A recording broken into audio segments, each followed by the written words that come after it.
하나님 말씀 봅니다.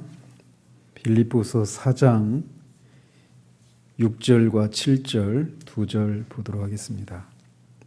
빌립보서 4장 6절과 7절 같이 읽겠습니다.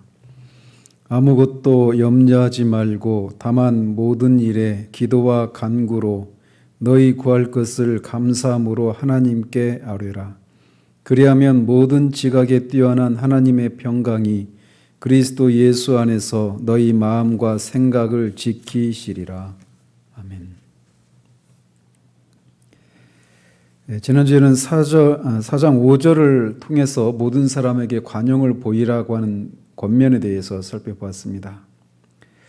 거듭 말씀드리지만 사도는 빌립보 성도들이 자신이 누리고 있는 주 안에서 항상 기뻐하는 그 기쁨을 누리기를 바랍니다.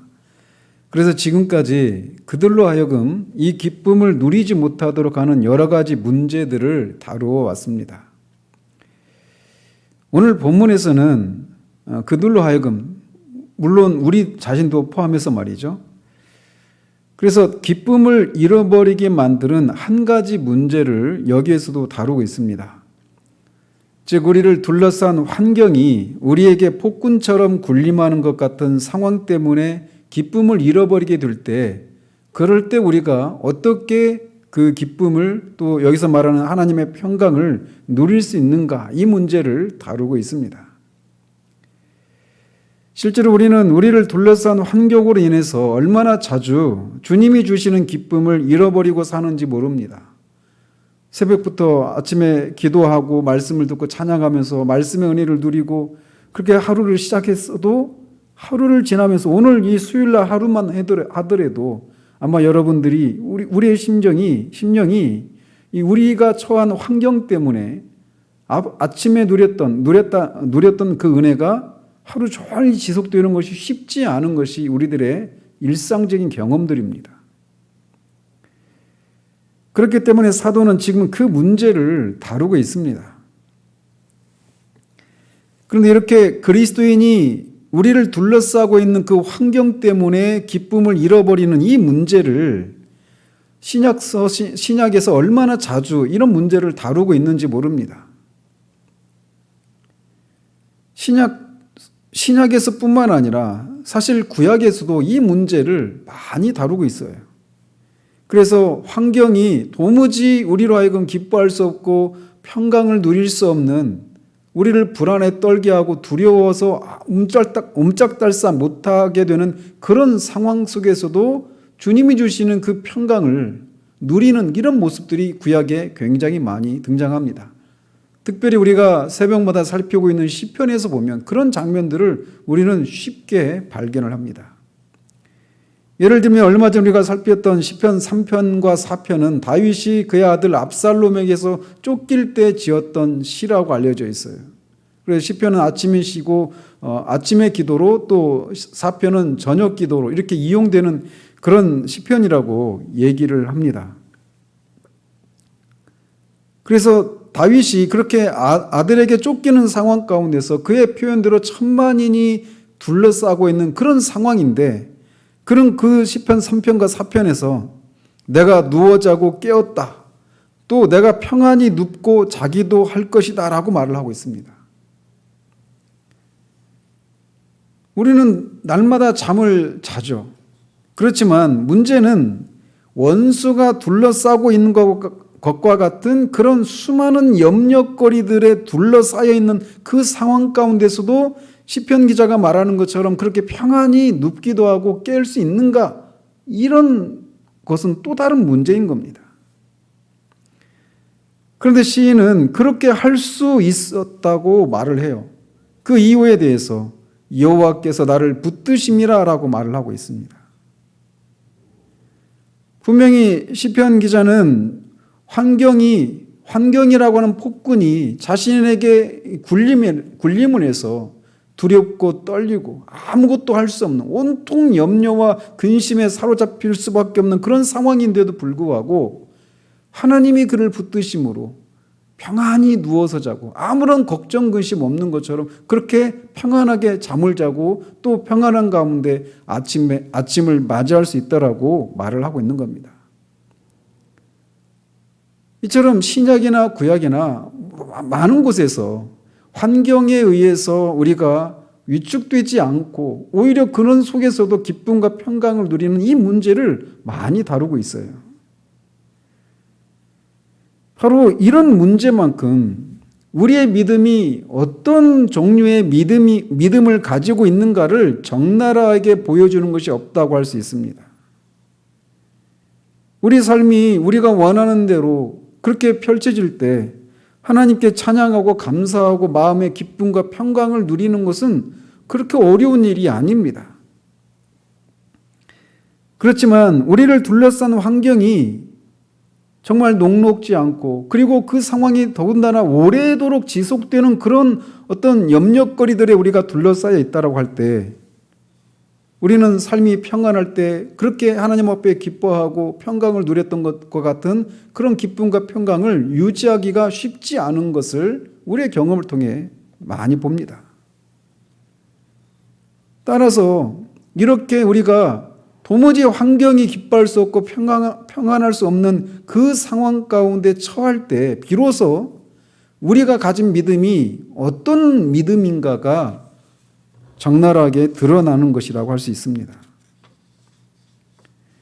우리는 성경에서 말하는 여러 가지 진리에 대해서 믿는다라고 말을 합니다. 그리고 우리가 그리스도인이 된다라고 하는 것은 에베소서 1장에서 있는 것처럼 그리스도 예수 안에서 신실한 자라라고 하는 그 말이 말하고 있는 것처럼 그리스도인은 성경에서 말하는 특별히 그리스도의 인격과 그가 하신 일에 대해서 마땅히 믿어야 할 그 진리를 믿는 사람들이 그리스도인들이에요. 그래서 모든 그리스도인들은 그리스도인 되게 하는 근본적인 진리에 대해서 다 동의하고 거기에 자신을 의탁하는 그래서 그 진리를 믿는 그런 것에서는 동일한 그런 믿음을 가지고 있어야 합니다.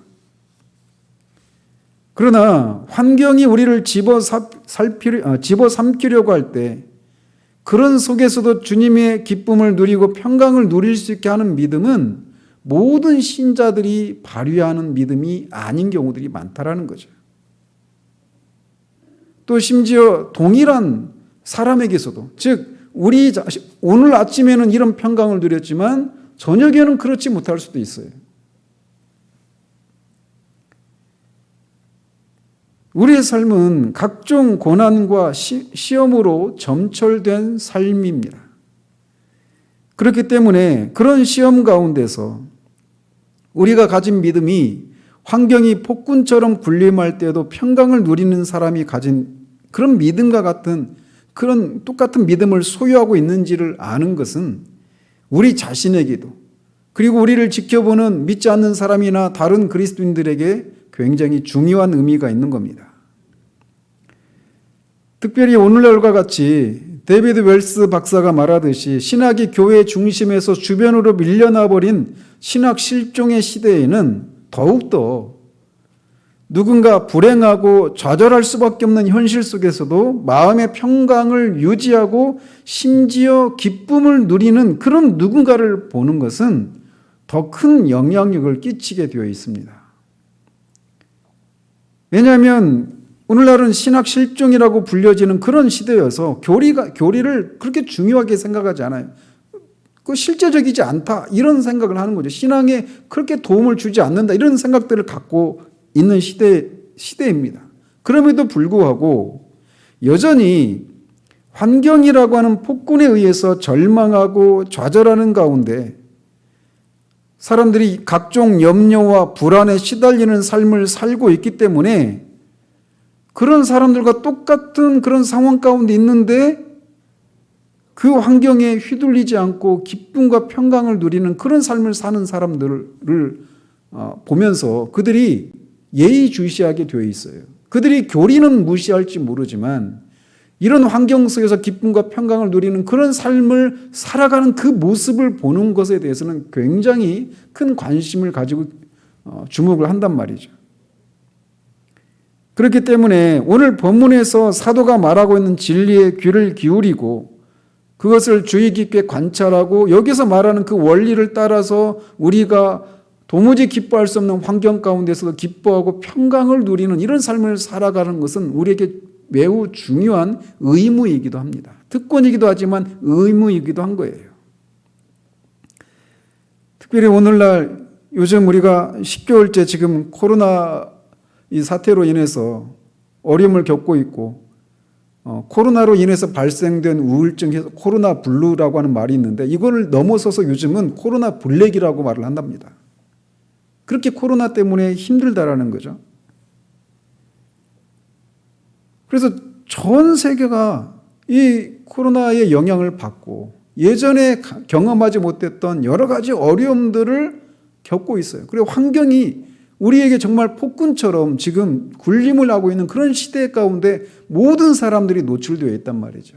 그런 시대에서 그리스도인이 똑같이 코로나로 어려움을 겪고 있는데도 그리스도인이 여기서 말하는 이 평강을, 이 기쁨을 누리는 삶을 살아갈 때 그들이 우리가 전하는 메시지들의 귀를 기울이게 될 수 있는 좋은 기회가 될 수 있는 겁니다.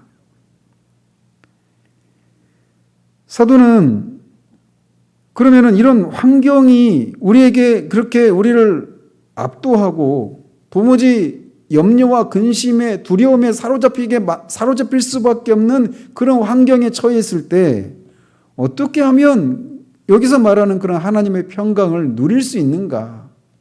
그거를 사도가 여기서 말을 하고 있는 건데 첫 번째로 그가 말하고 있는 것은 아무것도 염려하지 말라라는 겁니다.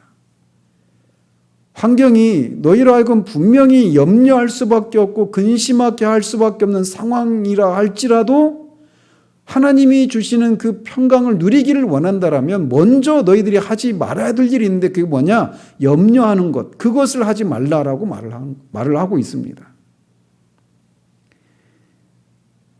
그런데 우리가 주의해야 될 것이 있다면 염려하지 말라라고 하는 이 말을 우리가 오해해서는 안 돼요. 어떤 면에서 오해를 하느냐면 우리가 왜 염려를 합니까? 그리고 염려하는 문제들은 대부분 어떤 상황 가운데 우리가 염려를 하느냐면 아직 일어나지 않은 그 앞으로 일어날 수도 있는 일, 반드시 일어나는 일도 아니고 일어날 수 있는 그런 일들을 우리가 예상을 하는 데서 염려를 하는 거예요. 그러다 보니까 사도가 아무것도 염려하지 말라 이 말을 이제 앞으로 어떤 일이 장래 일들에 대해서 계획을 세우거나 그거에 대해서 어떤 것이 일어날지도 모르니까 이런저런 예상을 하는 것 그 자체를 하지 말라고 하는가 보다. 그냥 닥치는 대로 그냥 나에게 삶이 나한테 다가오는 대로 그냥 그렇게 그때그때 즉흥적으로 살아가면 되는가 보다. 이런 말을 하고 있는 게 아니라는 거예요. 성경은 어디에서도 이것을 지지하지 않습니다. 그래서 우리가 save the money for the rainy days 이런 말이 있잖아요. 비가 오는 날을 위해서 돈을 저축을 하라고 하는 그런 속담이 있는 것처럼 미래를 위해서 우리가 계획을 세우고 어떤 일들을 예상하는 것은 지극히 정상적인 겁니다. 그것은 신앙이 없어서 그렇게 하는 게 아니에요. 광신자들이 그런 분들이 있거든요. 광신적인 신앙에 매몰된 사람들이 그건 성경이 말하는 게 아닙니다. 아무것도 염려하지 말라가 그런 것을 의미하는 게 아니에요.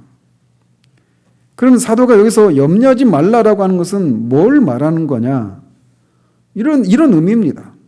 어떤 사안에 대해서 너무나 걱정하지 말라라는 거예요. 그리고 그 문제에 완전히 골똘히 사로잡혀가지고 자신의 영혼을 소진시킬 때까지 그렇게 문제에 사로잡히지 말라는 겁니다. 그래서 신경질적으로 조바심을 내고 안달하고 근심해서 지쳐버리는 그런 식으로 하지 말라는 거예요. 사도는 우리가 무슨 수를 써서라도 이런 상태에 빠지지 않도록 해야 한다라고 말을 하고 있는 겁니다. 그럼 어떻게 아무것도 염려하지 않게 되면은 자동적으로 하나님의 평강을 누릴 수 있느냐? 환경에 아무런 영향받지 않고 그런 염려할 수밖에 없고 근심할 수밖에 없는 상황 가운데 기쁨을 누릴 수 있느냐? 그건 아닙니다. 무엇인가 적극적으로 우리가 해야 될 일이 있어요. 그래서 사도는 부정적으로 먼저 하지 말아야 될 것을 언급한 후에 이렇게 얘기합니다. 모든 지각에 뛰어난 하나님의 평강이 그리스도 예수 안에서 너희 마음과 생각을 지키시리라 라고 하는 이 말에서 찾을 수 있는 것처럼 사도는 우리를 염려하는 대로 이끌어가는 그 뿌리에 해당되는 문제를 여기서 다루고 있습니다. 그것은 뭐냐? 마음과 생각이라고 하는 거예요. 마음과 생각이라고 하는 것이 그 마음과 생각이 환경이라고 하는 폭군에 우리가 지배를 받을 때 우리가 염려하는 상태로 끌려가게 되어 있다는 것입니다. 따라서 사도는 그 염려하게 되는 대로 끌고 가는 그 뿌리에 해당되는 마음과 생각을 지키는 이 뿌리에 해당되는 근본적인 문제를 여기에서 다루고 있어요. 그런 면에서 우리 인격의 아주 그 중심에 해당되는 마음과 생각에 미치지 못하는 세속적인, 세상적인 그 세상에서 말하는 심리학과 상담이나 이런 것이 성경의 심리학과 어떻게 구별되는지를 여기서 우리가 알 수 있게 됩니다.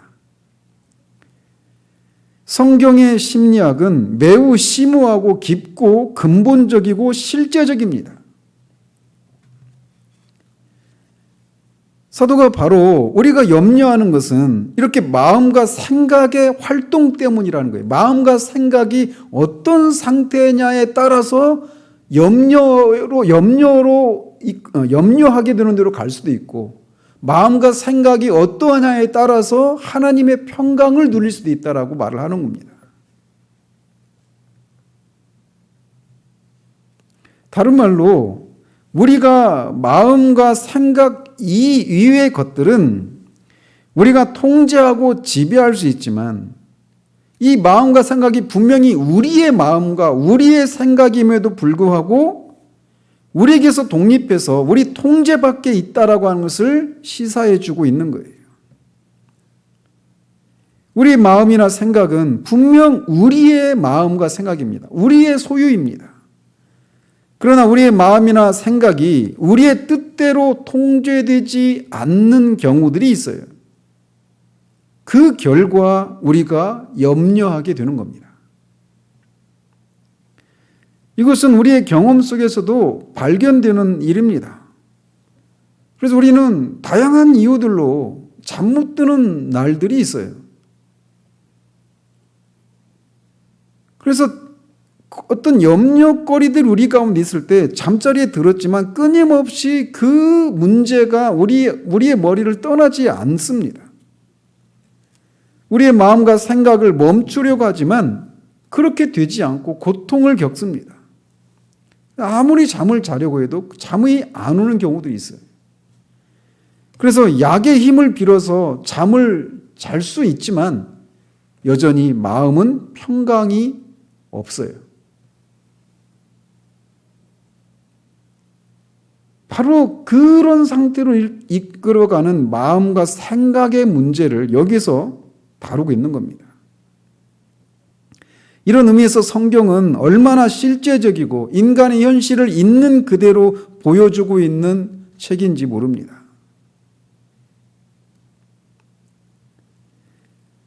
따라서 이 마음과 생각의 문제가 이것을 처리하는 합당한 처방이 없이는 우리는 어떤 환경 속에서도 염려하지 않는 그런 것을 누릴 수 없다고 사도가 말하고 있는 겁니다. 사도격에서 마음이라고 말하는 것은 단지 그냥 우리의 감정을 말하는 게 아닙니다. 여기서 말하는 마음은 우리 인격의 가장 깊은 부분을 말하는 거예요. 인격의 좌소라고도 말을 할 수 있습니다. 또 여기서 생각은 영어로 마인드예요. 그야말로 생각이죠.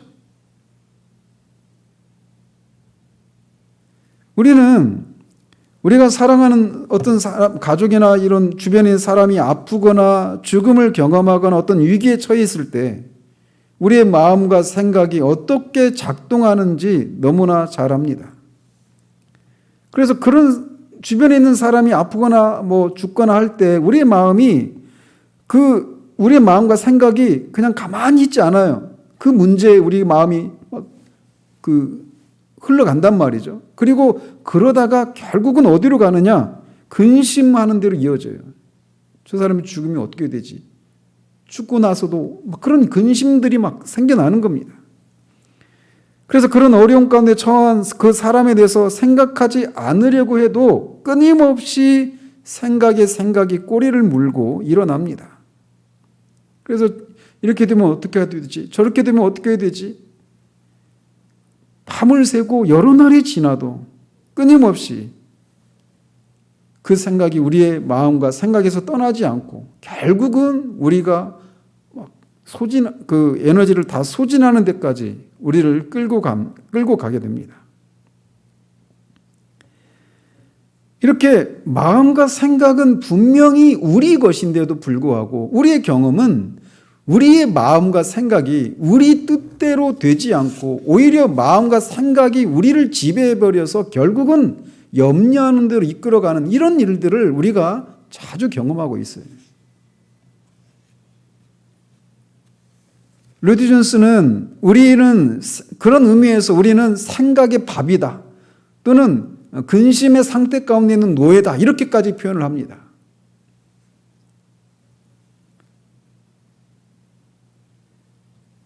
그래서 마음과 생각이라고 하는 이 두 세력이 우리 속에 있으면서도 우리의 통제를 받지 않고 우리 통제 밖에서 우리를 지배하고 우리 위에 폭군처럼 군림하고 있단 말이죠. 누차 말씀드리지만 우리는 이것이 무엇인지 우리의 경험을 통해 너무나 잘 알고 있어요. 끊임없이 이런저런 계산을 하고 예상하면서 답을 찾으려 가지만 결국은 답을 찾지 못하고 맙니다. 그래서 온통 이 문제에 우리가 사로잡혀 있으면 어떤 문제에 사로잡혀 있어서 염려와 근심에 사로잡혀 있는 상태 가운데 있으면 어떤 좋은 장소에 놀러 가서도 그 환경이 눈에 들어오지도 않습니다. 옆에서 다른 사람들이 얘기해도 그게 잘 들어오지도 않고 기쁨에도 슬픔에도 제대로 반응도 못하고 온통 그 문제에만 사로잡혀 있게 돼요.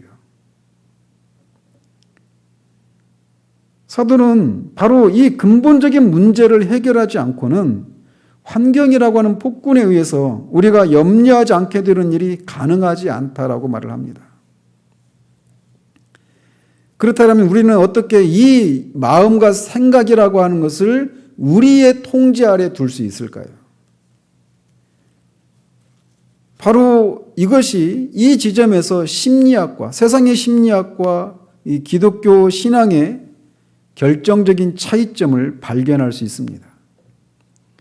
기독교 신학은 심리학의 한 부분이 결코 아닙니다. 심리학에서는 우리가 어떤 문제로 염려하고 있으면 그걸 어떤 식으로 처방하느냐면 걱정하는 걸 그만두고 감정을 억제하고 마음을 강하게 먹으라 이런 식으로 권면을 합니다.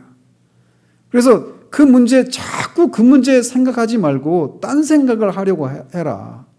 그래서 어떤 그 취미 생활을 한다든지 어떤 일에 몰두하게 한다든지 그래서 그 문제를 생각하지 않도록 하라고 하는 것이 심리학에서 우리에게 권면해 주는 거예요.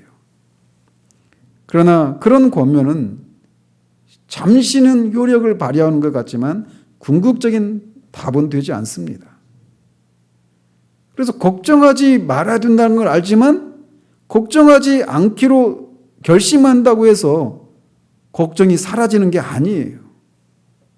마치 알코올 중독자에게 술을 끊으라라고 말은 할 수 있죠. 알코올 중독자도 맞아요. 술을 끊어야 돼요. 동의할 수 있습니다. 그러나 술이 안 끊어져요. 그런 것과 같은 것입니다. 염려하지 말아야지. 염려하지 말아야지. 하면서도 계속 염려하는 거예요.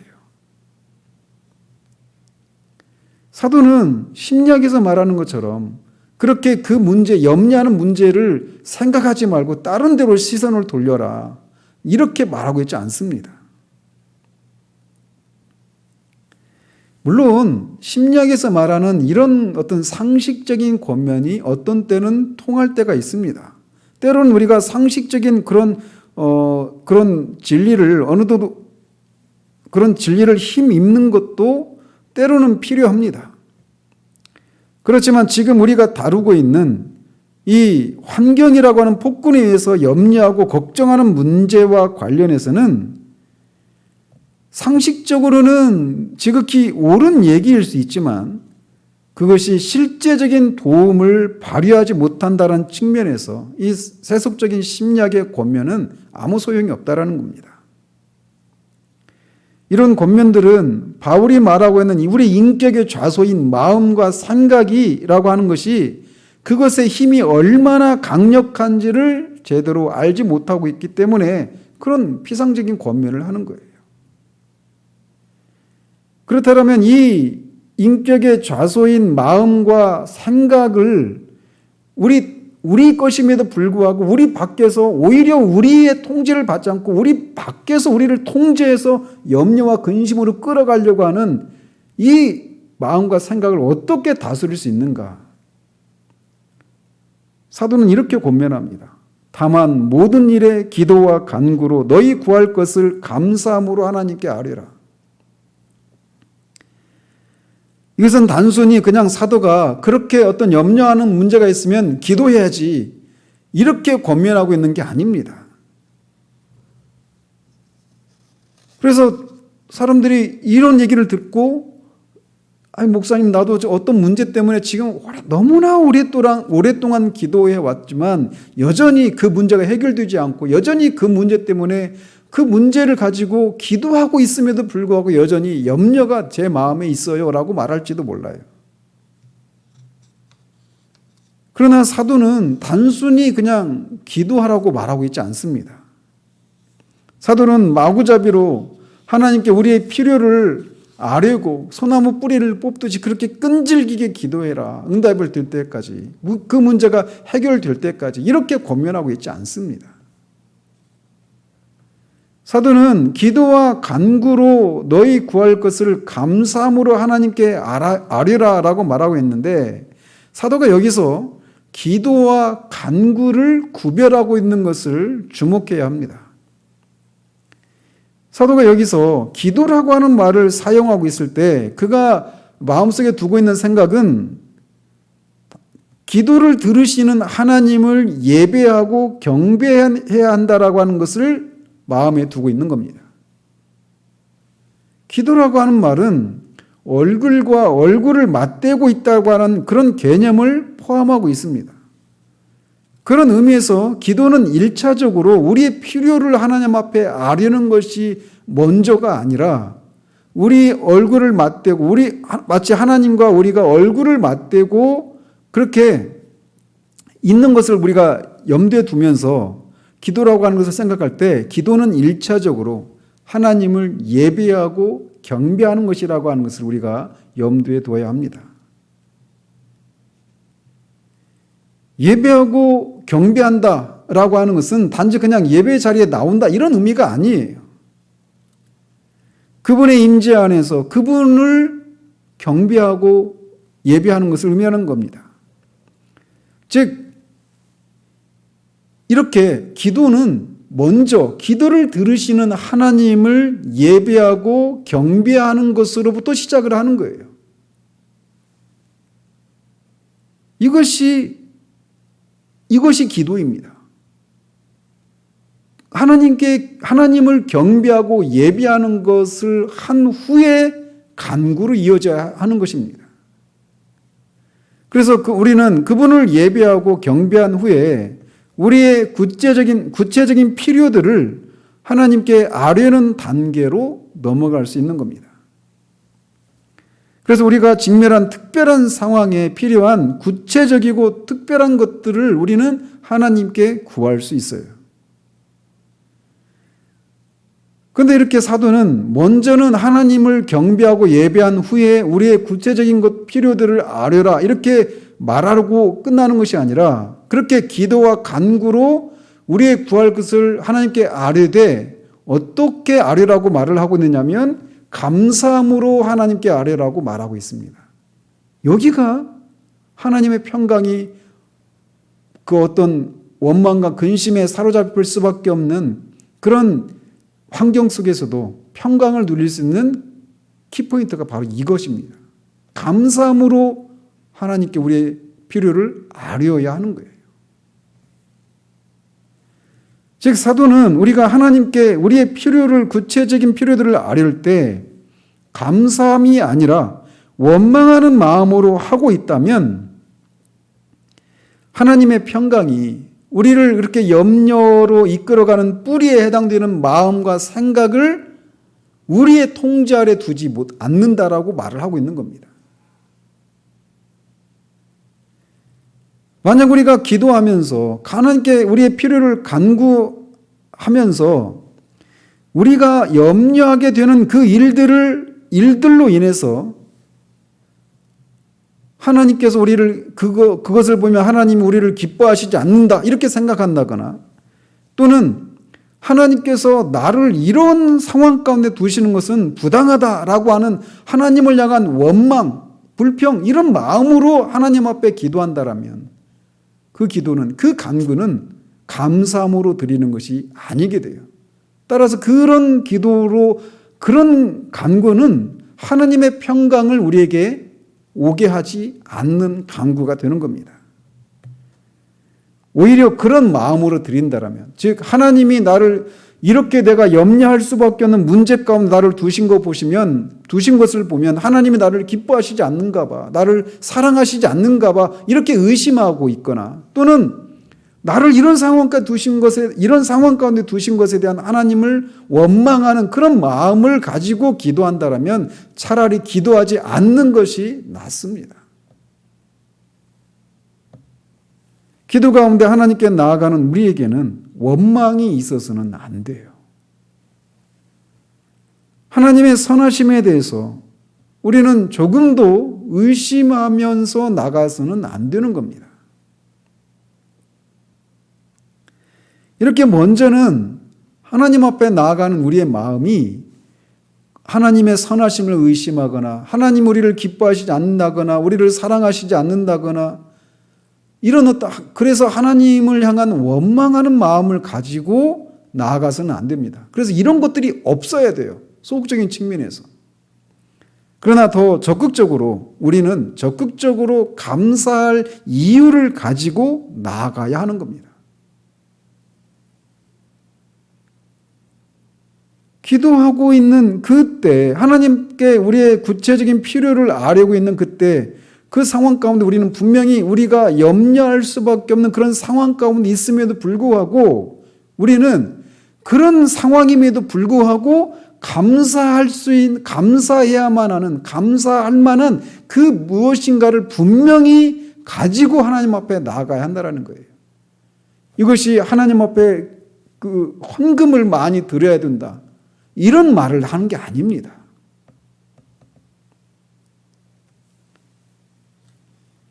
그래서 분명히 우리를 염려하게 만드는 그런 상황 가운데 있음에도 불구하고 우리는 우리 스스로에게 내가 하나님께 무엇을 감사할 수 있을까를 묻고 그 근거들을 가지고 마땅히 이렇게 기도해야 한다라고 말을 하고 있는 거예요.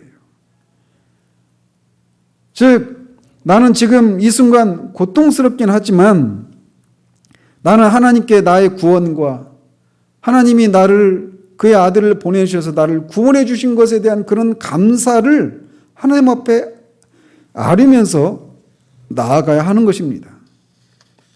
분명히 우리가 당면에 있는 그런 감당하기 어려운 문제가 있는 것을 우리가 알고 있어요. 그것은 우리에게 고통스러운 겁니다. 그런 염려할 수밖에 없는 그런 상황들은 분명히 우리에게 힘든 일이에요.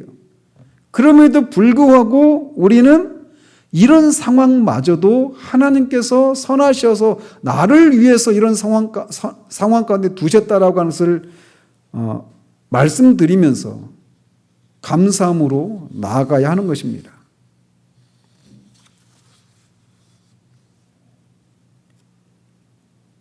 그래서 우리는 하나님 앞에 나아갈 때 염려로 인해 근심할 수밖에 없는 그런 상황 가운데 있을 때 그런 상황 가운데서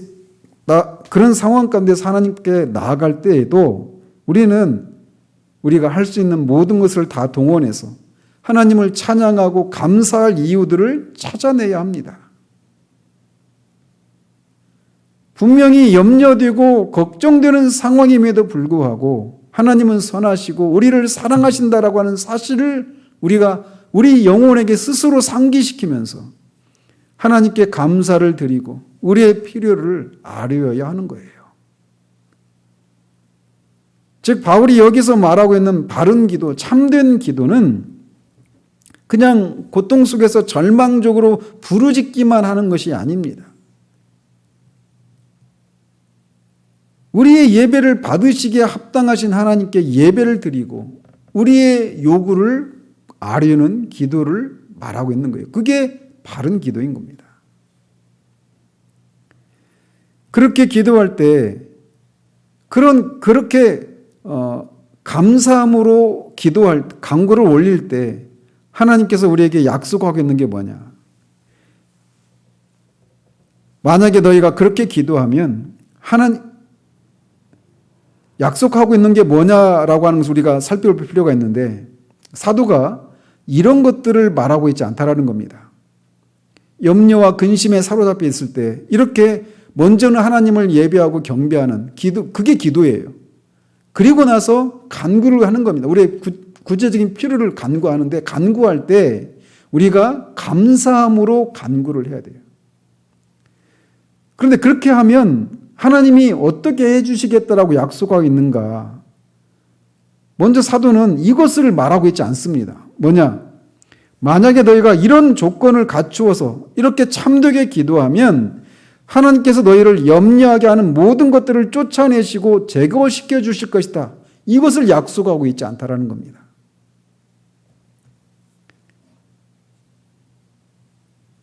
그런 이런 것에 대해서 말하고 있지 않아요.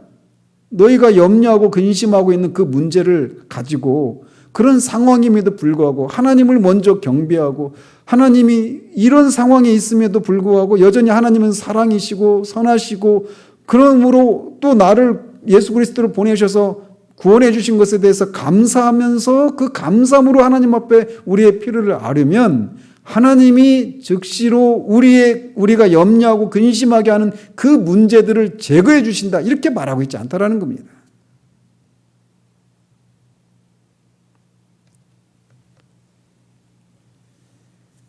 복음의 영광은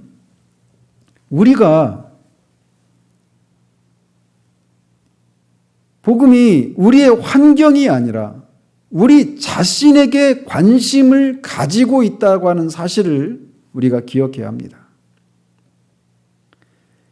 즉, 복음의 궁극적인 승리는 우리의 환경이 어떻게 펼쳐지든지 간에 우리 자신이 어떤 상황 가운데서도 바르게 서 있을 수 있고 여전히 앞으로 염려와 근심거리들이 있음에도 불구하고 여전히 우리가 앞을 향해서 전진해 나갈 수 있게 하는 것, 이게 바로 복음의 능력이에요. 단지 우리의 발목을 사로잡고 있는 그런 염려와 근심거리들을 제거해 주는 것이 복음의 능력이 아니라 그런 것이 여전히 있음에도 불구하고 우리가 그 속에서도 굳건하게 서 있고 심지어 앞으로 전진해 나가는 이것이 복음의 능력이란 말이죠. 그래서 바울은 그렇게 너희들이 내가 말하는 이런 조건을 갖춘 기도를 하면 하나님이 너희들의 그 염려거리와 근심거리들을 다 제거해 주실 것이다. 이렇게 말하고 있지 않아요. 오늘날 가벼운 복음이 넘쳐나는 시대에서는 이렇게 가르치죠. 그러나 그게 성경에서 말하고 있는 게 아니에요. 하나님은 우리가 어떤 사람이 되는가에 1차적인 관심을 두고 계십니다. 바울은 우리를 괴롭히고 고통스럽게 만드는 환경이 개선될지 아닐지 이런 것에 대해서 전혀 언급하고 있지 않습니다. 우리를 두렵게 만드는 환경을 우리에게서 제거시켜 주실지 아닐지에 대해서 전혀 언급하고 있지 않아요. 그가 말하고 있는 것은 우리를 둘러싼 환경이 어떻든지 간에 그 속에서 우리가 지키심을 받을 것이라고 말하고 있는 겁니다. 그래서 우리가 어떤 환경 속에서도 무너지지 않고 지킴을 받고 우리를 넘어뜨리려고 하는 문제들을 오히려 끌어안고서도 전진할 수 있는 그런 사람이 되는 것에 그의 관심이 있단 말이죠. 이게 진정한 승리 아니겠어요? 물론 하나님은 우리가 염려하게 되고 근심하게 되는 그런 환경을 얼마든지 개선시키실 수 있으십니다. 우리를 고통스럽게 하는 그 환경을 제거시킬 수 있으셔요. 그러나 그런 일이 일어날 수도 있지만 그렇지 않은 가운데서도 우리가 지킴을 받고 그런 환경에도 불구하고 전진해 나가는 것, 그게 진정한 승리예요. 사도는 바로 그것을 말하고 있는 것입니다. 우리는 모두 환경의 지배를 받기 쉽고 그것에 의존해서 살아갑니다. 그래서 우리를 염려하고 근심하게 만드는 그런 환경으로부터 우리가 해방되고 그 환경이 개선되기를 1차적으로 구해요. 그래서 돈 때문에 염려와 근심거리가 있다. 그러면은 어떤 방식으로든지 어떤 그 돈 문제가 해결되면은 내가 이런 염려와 근심을 더 이상 하지 않을 텐데 이렇게 생각한단 말이죠. 그게 건강의 문제든 뭐 어떤 사람들과의 관계의 문제든 말이죠. 그래서 우리는 어쨌든 환경이 개선되고 바뀌기를 먼저 구해요. 그러나 사도는 그것을 우리에게 약속하고 있지 않습니다. 환경의 지배를 받지 않는 사람이 되는 것에 관심을 두고 있어요. 어쨌든 사도는 너희들이 이런 조건을 갖춰서 기도하면 너희들의 환경이 개선된다, 이렇게 약속하고 있지 않아요. 또 사도가 바르게 기도하는 사람들에게 약속하고 있는 것이 우리의 기도 자체가 저절로 우리를 더 평안한 느낌을 가지게 만든다라고 말하고 있지도 않다라는 겁니다. 우리가 기도하면 우리가 그런 게 있잖아요. 우리가 어떤 고통스러운 문제들을 가지고 있을 때 누군가에게 내 고통스러운 문제를 막 털어놓고 막 눈물 콧물 쏟으면서 털어놓고 얘기하면, 그리고 그 사람도 내 말에 다 공감을 하면서 다 받아주면서 같이 아파하고 같이 울어지고 하면 문제는 해결되지 않았음에도 불구하고 뭔가 마음이 시원해지고 위로를 받는 것 같고 그런 게 있잖아요. 근데 기도를 그렇게 생각하고 하는 사람이 있는데 그게 아니란 말이죠. 사도가 지금 그걸 말하고 있는 게 아니에요. 그건 기독교가 아닙니다. 그냥 하나님 앞에 눈물 콧물 쏟고 막 한이 서린 그런 한서린 그런 기도를 올리고 그렇게 한바탕 마음을 쏟아내고 나면 시원함이 오는 그런 걸 약속하고 있는 게 아니에요. 그건 기독교가 아닙니다. 기도가 아닙니다. 사도는 지금 그걸 약속하고 있지 않아요.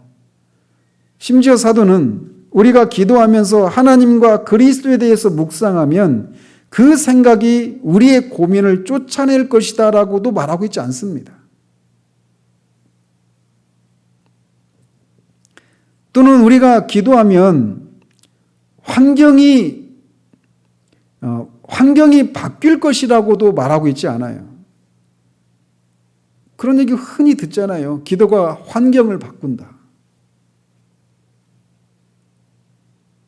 사도는 이런 것들을 약속하고 있지 않습니다. 바른 기도를 하면 어떤 걸 약속하고 있느냐?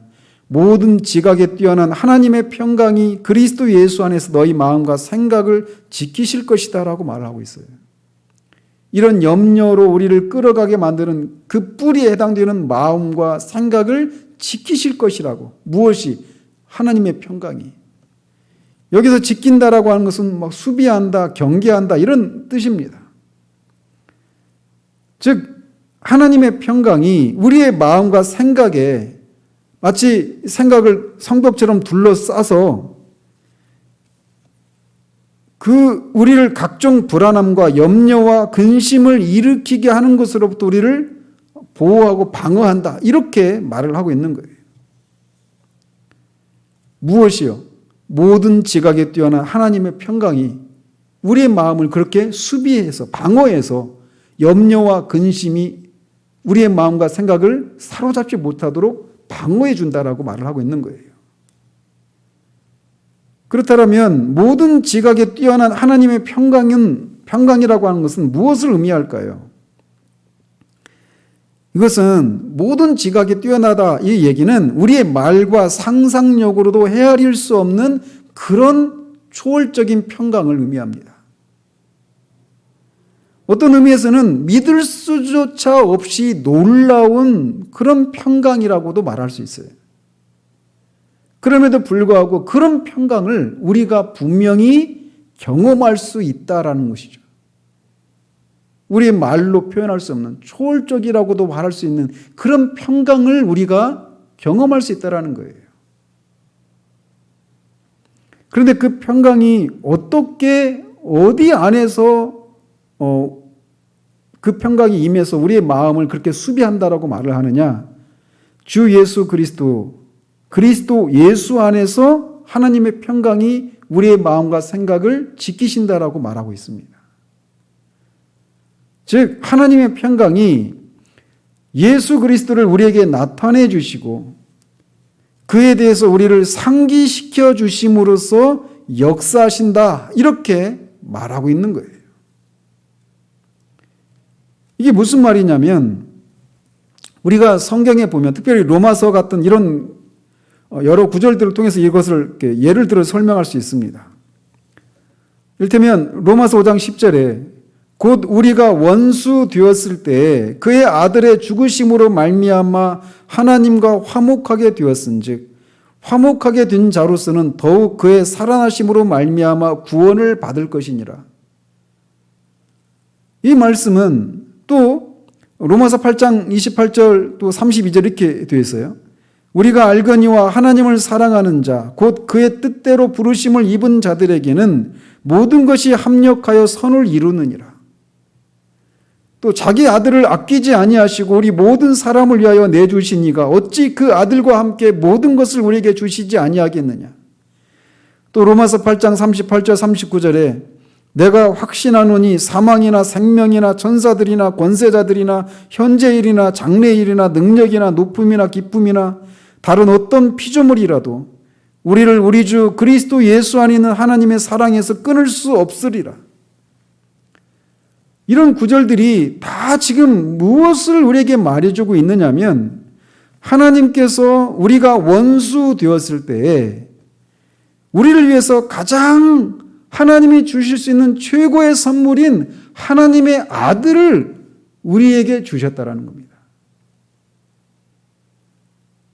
그렇게 우리가 원수 되었을 때 하나님의 아들을 아끼지 아니하고 십자가에 내어 죽이시기까지 하셨던 하나님이 우리를 버리시겠느냐? 우리를 사랑하지 않으시겠느냐? 너희들이 처한 그 상황 가운데서 하나님이 너희들에게 더 이상 관심을 보이지 않고 너희들을 구원하시지 않겠느냐? 그렇지 않다라는 것입니다. 즉 기도 가운데 이런 바른 기도를 할 때 하나님의 평강이 이렇게 예수 그리스도와 관련된 것들을 우리에게 상기시켜 주시는 것을 통해서 하나님이 우리에게 어떤 일들을 하셨고 그 일들을 통해서 하나님이 우리에게 어떤 하나님이신가를 상기시켜 주시는 것을 통해서 우리의 마음을 염려와 근심으로부터 수비해 주는, 방어해 주는 일을 하신다라는 거예요. 하나님의 평강은 그런 식으로 온다라는 겁니다. 그래서 상황은 안 바뀌었는데 우리에게서 일어났었던 그런 염려와 근심거리들의 뿌리인 그 마음과 생각에 하나님이 그렇게 내가 원수 되었을 때 그렇게 아들을 아끼지 않고 내어주셨던 분이라면 가장 좋은 것을 반드시 주실 것이다라고 하는 그런 확신으로 우리의 마음을 충만하게 해주시는 거예요. 그래서 더 이상 우리 환경이 우리 마음과 생각을 막 계속 공격해서 염려와 근심에 사로잡히지 않도록 방어해 주는 일들을 하신단 말이죠.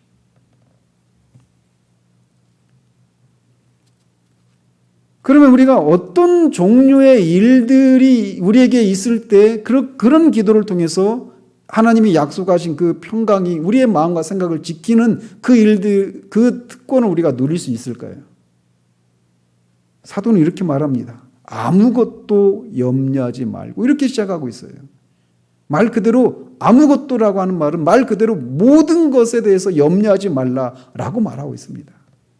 즉 우리가 염려와 근심에 사로잡히게 만드는 그 일이 무엇이든지 그게 과거의 일이든 현재의 일이든 앞으로 일어날 일이든 작은 문제든 큰 문제든 한번 내가 경험했었던 그런 나를 염려와 근심에 사로잡히게 만들었었던 그런 문제든 아니든 새로운 문제든 그것이 무엇이든지 간에 염려하지 말라라고 말을 하고 있어요.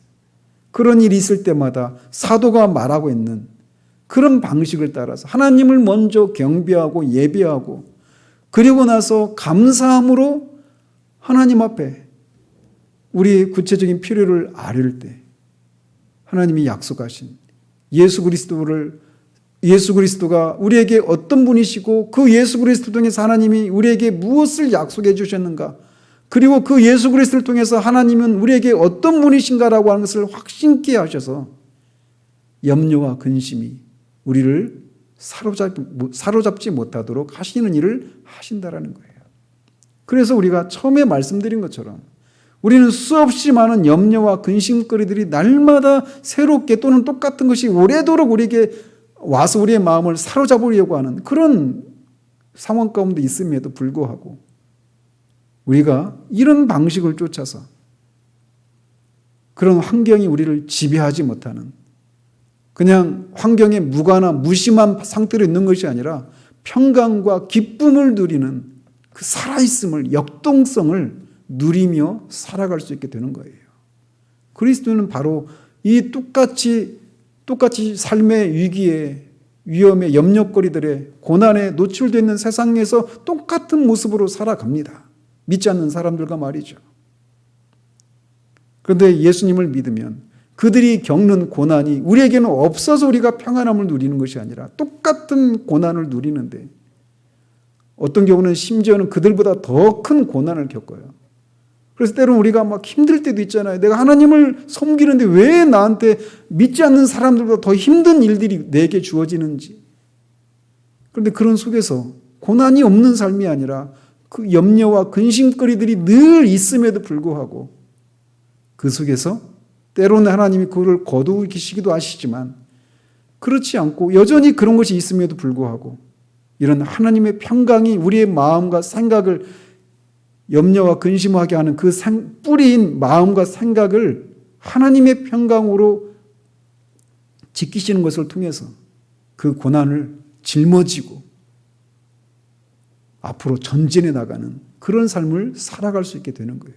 그런 삶을 살아갈 때 세상이 주목하는 겁니다. 도대체 그 비결이 무엇인지. 그게 우리에게 주어진 특권이면서 동시에 의무입니다. 아무것도 염려하지 마십시오. 오직 기도와 간구로 감사함으로 하나님께 아뢰십시오. 그리하면 모든 지각에 뛰어난 하나님의 평강이 예수 그리스도 안에서 여러분의 마음과 생각을 지키실 것입니다. 기도하겠습니다. 하나님 아버지, 이 하루만 해도 우리는 우리의 마음에 염려와 근심을 하게 하는 그런 것들에 노출된 삶을 살았습니다.